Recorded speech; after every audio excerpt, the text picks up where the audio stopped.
நாம் பார்க்க போகிறது தைல மரங்கள். இந்தியாவில் வெளிநாட்டு மரங்களை வளர்க்கக்கூடாது, தடை விதிக்கணும் அப்படிங்கிற உத்தரவின் பேரில் நம்ம சீம கருவேலை மரங்கள் மற்றும் இந்த தைல மரங்களுக்கு எதிராக தடை தொடருது. இந்த மரங்கள்னால ஒரு பெரிய பேரழிவு நம்ம மண்ணுக்கு ஏற்படுது அப்படின்னு முன் வச்சிருக்கிறாங்க. இந்த மரம் எப்படி நம்ம நாட்டுக்கு வந்தது அப்படிங்கிற வரலாறு ரொம்ப சுவாரஸ்யமானது. 19ஆம் நூற்றாண்டில் ஆங்கிலேயர்களால் ஆஸ்திரேலியாவிலேருந்து நம்ம மண்ணுக்கு கொண்டு வரப்பட்ட மரம் தான் இந்த தைல மரம், அதாவது யூக்கலிப்டஸ் மரங்கள் அப்படின்னு நம்ம சொல்லுவோம். இந்த தைல மரத்தை நம்ம மண்ணில் எல்லா இடங்கள்லையும் இதை வளர்த்தாங்க. வெறும் தரை எங்கெல்லாம் இருக்கோ அந்த எல்லா இடத்துலையுமே மண் எங்கெல்லாம் இருக்கோ எல்லா இடத்துலையுமே இந்த மரங்களை நட்டாங்க. நிழலுக்காகத்தான் இது முதல்ல நடப்பட்டதாக நம்ம நினச்சோம். ஆனால் அவங்க நம்முடைய நீர் வளத்தை குறி வச்சு தான் இதை நட்டிருக்காங்க அப்படிங்கிறது நமக்கு அதுக்கப்புறம் தான் தெரியும்.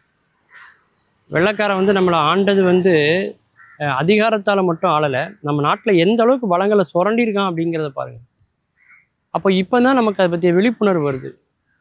இந்த தைல மரம்னு சொல்லக்கூடிய யூக்கலிப்டஸ் மரங்கள் மண்ணில் ரொம்ப ஆழமாக வேரூன்றி நிலத்தடி நீரை அளவுக்கு அதிகமாக அது உறிஞ்சுகிறது அப்படின்னு இப்போ நம்ம கண்டுபிடிச்சிருக்கோம். அதனால் இந்த மரத்தை தடை செய்யணும் அப்படின்னு இன்றைக்கி குரல் எழும்பியிருக்கு. சரி, இப்போ தடை செஞ்சுட்டா இந்த மரமே மொத்தமாக அழிஞ்சு போயிடும் இல்லையா? இந்த மரம் ஆஸ்திரேலியாவில் இருக்கும்போது அந்த மரத்தினுடைய இலைகளை மட்டுமே சாப்பிட்டு வாழ்ந்த சில உயிரினங்கள் இருக்குது. அது வேறு எந்த உணவையும் சாப்பிடாது.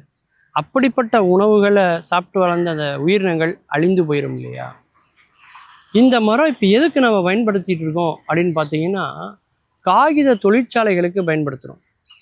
பேப்பர் இண்டஸ்ட்ரின்னு சொல்லக்கூடிய காகிதங்கள் இன்றைக்கி நமக்கு தேவைப்படுது இல்லையா? அதற்கான தொழிற்சாலைக்கு தான் இந்த மரங்கள் அதிகமாக பயன்படுத்தப்படுது. அப்போது அந்த பேப்பருக்கான தேவை என்ன ஆகுறது?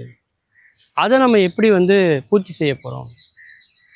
அது மட்டும் இல்லாமல் இந்த மரங்களை வெளிநாடுகளுக்கு ஏற்றுமதியும் பண்ணுறோம், பேப்பரையும் வெளிநாடுகளுக்கு ஏற்றுமதி பண்ணுறோம். அப்போ இந்த ஏற்றுமதி தடைபடும் இல்லையா? அது ஒரு பெரிய பாதிப்பை ஏற்படுத்தும், ஒரு பெரிய பற்றாக்குறை ஏற்படுத்தும், பொருளாதார இழப்பை ஏற்படுத்துமே. அதை எப்படி ஈடு செய்ய போகிறோம்? இந்த பிரச்சனைகள் ஒரு பக்கம் இருக்குது. இதுக்கு நடுவில் பார்த்திங்கன்னா, இயற்கை சுற்றுச்சூழல் ஆர்வலர்களாக என்ன சொல்கிறாங்கன்னா, இந்த மரத்தை நீங்கள் 100% தடை வச்சுருங்க, முதல்ல நிலத்தடி நீர் அதை காப்பாற்றுங்க, அது இருந்தால் தான் மற்ற மரங்கள்லாம் வளர முடியும். இந்த ஈக்கோசிஸ்டம் சரியாக இருக்கணும்னா அதுக்காகவே இந்த மரத்தை நீங்கள் தடை செஞ்சு தான் ஆகணும். பேப்பருக்கு இந்த மரம் இல்லைன்னா என்ன, அதுக்கு அடுத்த சாய்ஸாக அவங்களுடைய மரம் மூங்கில் மரமாக தான் இருக்கும். இப்போ இந்த மரத்துக்கு நம்ம அரசாங்கம் நிதி உதவி கொடுத்து வளர்க்குது, அதை நீதிமன்றம் கேள்வி எழுப்புது. இந்த மரத்துக்கு தடை விதிக்கணும்னு சொல்கிறீங்களா, அப்போ எதுக்கு நீங்கள் மானியம் கொடுத்து இந்த மரத்தை வளர்க்குறீங்க? அப்போ இந்த மரம் இல்லைன்னா அதனுடைய அடுத்த வாய்ப்பு மூங்கில் மரத்துக்கு போகும். அப்படின்னா மூங்கில் நம் நாட்டினுடைய மரம், அளவுக்கு அதிகமாக சிறப்பான முறையில் ஆக்சிஜனை, பிராணவாயுவை, உயிர் சக்தியை இந்த வளிமண்டலத்துக்கு கொடுக்கக்கூடிய மிக முக்கியமான மரங்களில் மூங்கில் மரமும் ஒரு மரம். அப்போ அட்மாஸ்பியர் இன்னும் நல்லா கிளென்சிங் ஆகும். அந்த மூங்கிலிருந்து நமக்கு காகிதங்கள் தயாரிக்கப்படுகிற போது அந்த காகிதத்துக்கான தேவையை நம்ம ஓரளவுக்கு ஈடு செய்ய முடியும்.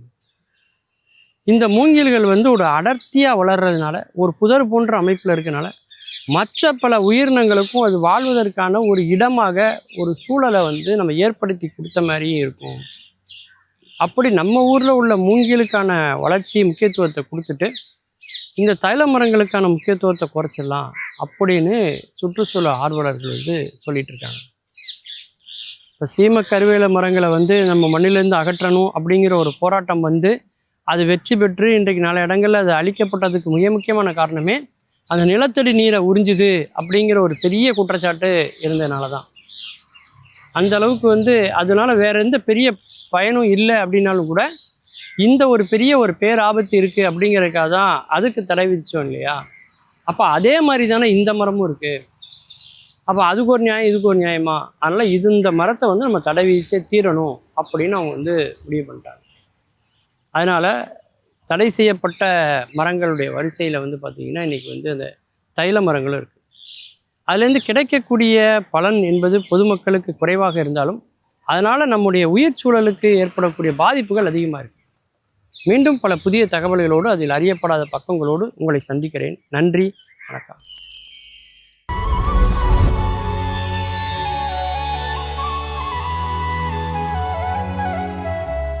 பட்டிக்காட்டினா முட்டாய் கடையை முறைச்சி பார்த்தது மாதிரின்னு ஒரு பழைய பழமொழி. பட்டிக்காட்டான்றது வந்து கிராமத்தில் இருக்கிறவங்க. இன்றைக்கெல்லாம் கிராமம்லாம் நகரமாக மாறிக்கிட்டு வருது. நகரத்தில் உள்ள எல்லா வசதியும் கிராமத்துக்கு வந்துருச்சு. அந்த காலத்தில் அப்படி கிடையாது. ஒரு பட்டிக்காடு ஒரு கிராமம்னா ஒரு 10-50 வீடு இருக்கும். அங்கே கடை வீதியெல்லாம் கிடையாது. யாராவது ஒரு சின்ன பொட்டி கடையை வச்சு அதில் சில ஜவு மிட்டாயி அது இதுன்னு ஏதாவது வியாபாரம், அவசரத்துக்கு தேவையான பொருள்கள் அங்கே இருக்கும். அவ்வளோதான், வேற ஒன்றும் பெருசாக இருக்காது. கடை வீதி இருக்காது, முட்டாய் கடைகள் இருக்காது. அதனால் என்ன பண்ணணும்னா அவங்க பட்டணத்துக்கு வந்தால் தான் இந்த பெரிய பெரிய அகலமான கடை வீதிகளை பார்த்து அதை முறைச்சி பார்ப்பாங்க. இப்படியெல்லாம் இருக்கா, இதுக்கு ஒரு கடை இருக்கா, அதுக்கு ஒரு கடை இருக்கா, அதுக்கு ஒரு கடை இருக்கா அப்படின்னு ஆச்சரியமாக பார்ப்பாங்க. இன்றைக்கி என்ன நிலைமைன்னா பட்டணத்தானே முறைச்சி பார்க்குற மாதிரி தான் இன்றைக்கி நிறைய ஷாப்பிங் மால்கள்லாம் வந்துருச்சு. ஒவ்வொரு தடவை போனாலும் டூர் போன மாதிரி தான் நம்ம ஆளுங்க போகுதுங்க. இப்போ கிராமங்களில் இல்லை, நகரத்தில் இருக்கவங்களே பெரிய பெரிய ஷாப்பிங் மாலில் உள்ளே நுழைஞ்சுன்னா அட்டேங்க அப்பா, அது டூர் போகிற மாதிரி தான் இருக்குது. ஒவ்வொரு ஃப்ளோர்லேயும் ஒவ்வொரு விதமான பொருள் இருக்குது. நீங்கள் பல கடை வீதிகளை சுற்றி வாங்க வேண்டிய பொருளை ஒரு பில்டிங்கிலேயே 7-8 மாடியில் பார்த்துட்டு போயிடலாம். அதில் லிஃப்ட்டு வச்சு அவங்க கூப்பிட்டு போகிறாங்க. அங்கே போனோம்னா அதை எடுக்க இதை எடுக்க, அதுக்கு வந்து தள்ளு வண்டி, ட்ராலி வண்டி இருக்குது.